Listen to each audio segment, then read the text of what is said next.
Sono Maria Grazia Piredda, ho 21 anni e vengo da Sarule. L'idea di aprire una affittacamere mi è venuta perché avevamo una casa inutilizzata.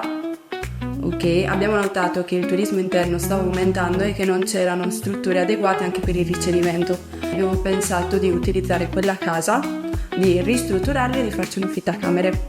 Il contributo del GAL è stato molto importante perché ci ha permesso di realizzare effettivamente l'affittacamere in un contributo economico. Questa è la casa su cui nascerà Asistentu, che è il nostro affittacamere. Era una casa vecchia comunque, quindi è stato anche un modo per darle una nuova vita, per riutilizzarla essenzialmente.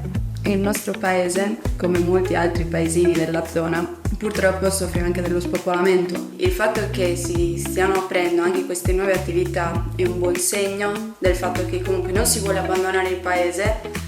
Si cerca anche il modo di creare effettivamente lavoro e quindi per creare quei presupposti di poterci rimanere, di poterlo far rinascere.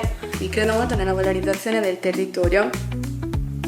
Ho notato però che mancano un po' i mezzi per valorizzarlo, no? Abbiamo tante cose da offrire, quindi il GAL è uno strumento, cioè aiuta a noi come azienda ma anche a tanti altri imprenditori per riuscire anche ad aumentare il turismo interno, a valorizzare tutte le cose che abbiamo, le tradizioni, e quindi ognuno mette la sua parte e si riesce appunto a creare quindi una rete e a fare qualcosa anche di efficiente per una persona estranea che sta arrivando nel paese.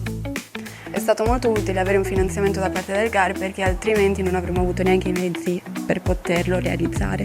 Attività come questa potrebbero essere un rilancio del territorio, un modo per valorizzarlo. Sono anche, un modo per contrastare lo spopolamento che ad oggi colpisce tutti i nostri paesini di zona. E ovviamente è un piccolo tassello il nostro che si andrà poi ad unire a quelli sia già presenti e quelli che speriamo si aggiungano. Quindi in questo modo si crea impresa, si crea lavoro e i giovani hanno un motivo in più per restare.